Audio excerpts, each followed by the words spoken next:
প্রিয় শিক্ষার্থীবৃন্দ, আশা করি তোমরা ফরম্যাটিং টেক্সট নিয়ে পড়াশোনা শুরু করেছ। ফরম্যাটিং টেক্সটের ভিতরে আমরা অলরেডি পারি বোল্ড টেক্সট এবং আন্ডারলাইন, ইটালিক এবং ডিইএল। এই পর্বে এসে আমরা শিখব কীভাবে একটা লেখাকে সুপারস্ক্রিপ্ট বা সাবস্ক্রিপ্ট করতে হয়। তো এটার জন্য আমরা একটি নতুন ফাইল ক্রিয়েট করে নিলাম। নতুন ফাইল ক্রিয়েট করার জন্য আমরা শর্টকাট একটা ইউজ করতে পারি, কন্ট্রোল এন, অথবা এখান থেকে আমরা ফাইল থেকে গিয়ে নতুন একটা ফাইল নিয়ে নিলাম। ওকে, নেওয়ার পর জাস্ট আমি কিছু একটা লিখলাম, এই ধরনের HTML লিখলাম। লেখার পর আমি ফাইলটাকে সেভ করে নেব আগে। তো কন্ট্রোল এস চেপে সেভ করে নিলাম। লিখলাম সাবস্ক্রিপ্ট অ্যান্ড সুপারস্ক্রিপ্ট। এদের এক্সটেনশন অবশ্যই HTML দিতে হবে, যা আপনারা অবশ্যই জানেন। ওকে, তো HTML দেওয়ার পর আমি জাস্ট যেহেতু HTML শুরু করেছি, তাহলে অবশ্যই HTML কী হয়ে যাবে, HTML এর ক্লোজিং হয়ে যাবে। HTML এর ভিতরে আমরা আপাতত হেড অংশটা স্কিপ করছি, লাগতেছে না বারবার ইউজ করার জন্য। এবং আচ্ছা, এটাকে একটু মুছে দিই, এটাকে ক্লোজ করে আমি যে নতুন ফাইলটা ক্রিয়েট করব, সাপোজ এখানে জাস্ট বডিটা একটা অবশ্যই লিখতে হবে যদি আমি বডির ভিতরে কিছু লিখতে চাই। এখন এই বডিটাকে যেহেতু শুরু হয়েছে, তাহলে এই বডি টেক্সট অবশ্যই শেষ হয়ে যাবে। এখন সাপোজ আমি এখানে একটি প্যারাগ্রাফ ট্যাগ নিলাম। এখন এই প্যারাগ্রাফ ট্যাগের ভিতরে সাপোজ আমি লিখলাম যে today we will learn superscript and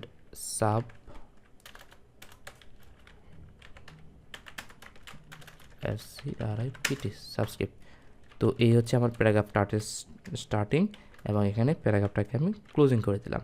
যদি সেভ করে নিই, সেভ করে নেওয়ার পর আমি যেই ফোল্ডার ফাইলটি সেভ করেছিলাম, এই ফাইলে সম্ভবত ওকে নাম দিয়েছিলাম, এই তো চলে এসেছে সুপারস্ক্রিপ্ট এবং সাবস্ক্রিপ্ট। তো এই ফাইলটিকে আমরা দেখার জন্য ওপেন করতে পারি, অথবা আমি ওপেন উইথ গুগল ক্রোম করলাম, মানে গুগল ক্রোম ব্রাউজার দিয়ে সেটিকে ভিউ করাবো। আচ্ছা, খেয়াল করে দেখুন, আমি নোটপ্যাড প্লাস প্লাসে আমার যে ওয়েবসাইটের ভিতরে যে ডকুমেন্টটি ছিল, যা আমি অলরেডি লিখেছিলাম, today will learn about superscript subscript, লেখাটুকু অনেক সুন্দর করে দেখাচ্ছে। এখন আমি চাচ্ছি সুপারস্ক্রিপ্ট এবং সাবস্ক্রিপ্ট। সুপারস্ক্রিপ্ট কি? আসলে সুপারস্ক্রিপ্ট মানে একটি লেখার উপরে একটি লেখাকে লিখা, পাওয়ার হিসেবে লেখা। আমরা একটা এক্সাম্পল দেখে আসি। সুপারস্ক্রিপ্ট মানে সাপোজ 10⁻3। তো এখন 10⁻3, এই 10 যে লেখাটুকু রয়েছে আমার, এটা স্বাভাবিক লেখা, কিন্তু আমার যে 3 লেখাটা রয়েছে, এই 3টাকে আমরা বলতেছি সুপারস্ক্রিপ্ট। এবং সাবস্ক্রিপ্ট কি? সাবস্ক্রিপ্ট মানে কোনো একটা লেখার নিচে অংশ লেখাকে। যেমন আমরা যখন পানির সংকেত লিখি H2O, এই টুটা কিন্তু এইচের নিচে থাকে, এবং এই টুটাকে আমরা বলতেছি সাবস্ক্রিপ্ট। এখন কীভাবে HTML ট্যাগ ইউজ করে আমরা সুপারস্ক্রিপ্ট এবং সাবস্ক্রিপ্ট দেখতে পারি, চলুন দেখে নেওয়া যাক। তো এখানে আমি আরও একটি প্যারাগ্রাফ সাপোজ, আচ্ছা এইখানে জাস্ট একটা ব্রেক ট্যাগ নিয়ে নিলাম। ব্রেক ট্যাগ নেওয়ার পর আমি জাস্ট এখানে লিখব সুপারস্ক্রিপ্ট। এখানে আরও একটি ব্রেক ট্যাগ নিলাম যাতে আমার লেখাটা সুন্দর দেখা যায়। ওকে, আমি লিখব সুপারস্ক্রিপ্ট, অর্থাৎ 10⁻, যে কোনো কিছু হতে পারে। ধরেন আমি লিখব 10⁻4, তাহলে আমার 10টা কিন্তু স্বাভাবিক রয়ে গেল, 10টা স্বাভাবিক, কিন্তু আমি চাচ্ছি যে না, আমার এই যে পাওয়ার 3 লিখেছি, এই পাওয়ার 3টা উপরে চলে যাক, এভাবে ম্যানুয়ালি না। তো এটার জন্য আমি কী করবো, খেয়াল করে দেখুন, আমি বলছিলাম যে পাওয়ারটা উপরে যাবে, তাকে আমরা বলেছি সুপারস্ক্রিপ্ট। এই সুপারের জন্য আমাদের HTML ট্যাগ সুপ বা সুপারস্ক্রিপ্ট ট্যাগ। এই আমাদের সুপ। আমি এই সুপ এখানে স্টার্ট করেছি এবং ক্লোজ করেছি। এর ভিতরে আমি যেই লেখাটা লিখব, সেই ভ্যালুটা কী হয়ে যাবে, ওই লেখাটার উপরে হয়ে যাবে। খেয়াল করে দেখুন, আমি যদি লিখি এখানে 10 কিউব, মানে কিউব, তাহলে 3 লেখাটা আমার কী হয়ে যাবে, সুপার হয়ে যাবে, সরি পি হবে, সুপ। ওকে, আমি লিখলাম 3। ওকে, সুপ শুরু হয়েছিল, সুপের একদিন ক্লোজ হয়ে যাবে। এবার কন্ট্রোল এস দিয়ে সেভ করে নিলাম। ইয়েস, আমার লেখাটা খেয়াল করে দেখুন অলরেডি চলে এসেছে। যে সুপারস্ক্রিপ্টের নিচে কী লিখেছি আমরা, 10 কিউব লিখেছি। ধরুন আমি এই সুপারস্ক্রিপ্ট লেখাটা লিখি নাই, যদি জাস্ট আমি সেভ করে নেই বা 3 লিখতাম, তাহলে কি হলো, সেই লেখাটা 103 হয়ে যাবে। যাতে 103 না হয়ে 10 কিউব বোঝায়, এটার জন্য আমরা এখানে কি ইউজ করেছি, জাস্ট সুপ ট্যাগটি ইউজ করেছি। এবং কোন পর্যন্ত চলবে, ধরুন আমি আরও 3 লিখলাম অনেকগুলো। হ্যাঁ, এবার হচ্ছে সুপটাকে ক্লোজ করলাম, কন্ট্রোল এস চেপে সেভ করে নিলাম এবং রিফ্রেশ করে দেখব। হ্যাঁ, আমি যেই ঘরগুলো পরে এই সুপকে আমরা ক্লোজ করব, ঠিক এর সুপের স্টার্টিং, আচ্ছা এখানে আমি ক্লোজিং দিই নাই, ওকে, এই সুপের স্টার্টিং এবং ক্লোজিংয়ের ভিতরে যত লেখা রয়েছে সম্পূর্ণ লেখা কী হয়ে যাবে, সেটা পাওয়ার আকারে হয়ে যাবে। ওকে, এখন আমি ধরি এরপরে আরও কোনো লেখা লিখি, সাপোজ লিখলাম 2 3 4 1 2 3 ইত্যাদি। এখন যদি আমি সেভ করি, আবার রিফ্রেশ করে নিই, তাহলে আমরা দেখতে পারবো যে এই 10 এবং সুপারের ভিতরে যে 4টা 3 আমরা ইউজ করেছি সেটা পাওয়ার হয়ে গিয়েছে, এবং তার পরবর্তীতে যে আমরা সাধারণ লেখাটুকু লিখেছি সেটা আবার সাধারণ হয়ে আছে। এই হচ্ছে আমাদের সুপার স্ক্রিপ্টের এক্সাম্পল। ঠিক এরকমভাবে যদি আমরা চাইলে আরও কিছু লিখতে পারি, আরেকটা এক্সাম্পল দিচ্ছি। সাপোজ এখানে আমি একটা ব্রেক ট্যাগ ইউজ করে নিলাম, আমি এখানে লিখব যে হচ্ছে নাইম, এর ভিতরে আমি হচ্ছে সুপ ইউজ করব, যে হচ্ছে ভাই।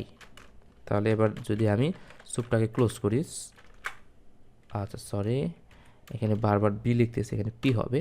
ওকে, সেভ করে নিলাম। সেভ করার পর আমি যদি আবার রিফ্রেশ করি, দেখতে পারবো এই যে নাইম লেখাটুকু স্বাভাবিক ছিল এবং তার উপর কী হয়ে চলে আসছে, ভাই লেখাটুকু চলে আসছে। আশা করি সবাই সুপারস্ক্রিপ্ট সম্পর্কে খুব সুন্দরভাবে স্পষ্ট ধারণা পেয়েছেন। আচ্ছা, আমরা আরও একটি এক্সাম্পল দেখে আসি এই সুপারস্ক্রিপ্টের, তাহলে আশা করি তোমরা আরও ভালোভাবে বুঝতে পারো বিষয়টা।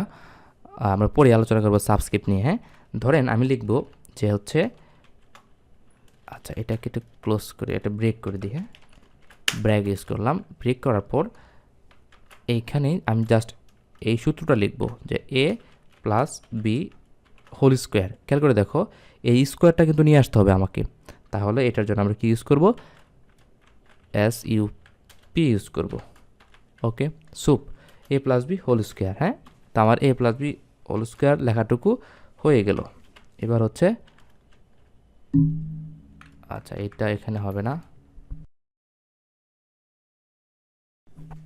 এইখানে আমি হচ্ছে ব্যাকস্পেস দিয়ে দিলাম, কন্ট্রোল সেভ করে দিলাম, রিফ্রেশ করি, তাহলে দেখো A plus B whole square লেখাটা চলে আসছে।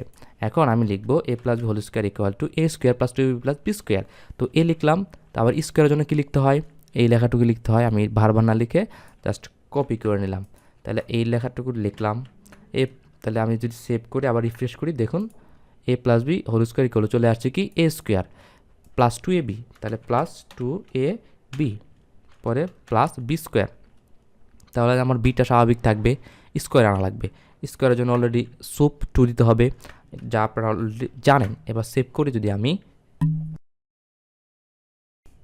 রিফ্রেশ করি, খুব সুন্দরভাবে A plus B whole square equal to A square plus 2b plus B square লেখাটি কম্পিউটারের একটা ওয়েবসাইটে, যে কোনো ওয়েবসাইটে সেটা কীভাবে শো করাতে হবে, আশা করি সেটা ধারণা পেয়েছেন। ওকে, এখন আমরা শিখব সাবস্ক্রিপ্ট। ওকে, এখানে একটা ব্রেক ট্যাগ ইউজ করে নিলাম। ব্রেক ট্যাগ ইউজ করে জাস্ট আমি এখানে একটা সাধারণ লেখা লিখলাম, হচ্ছে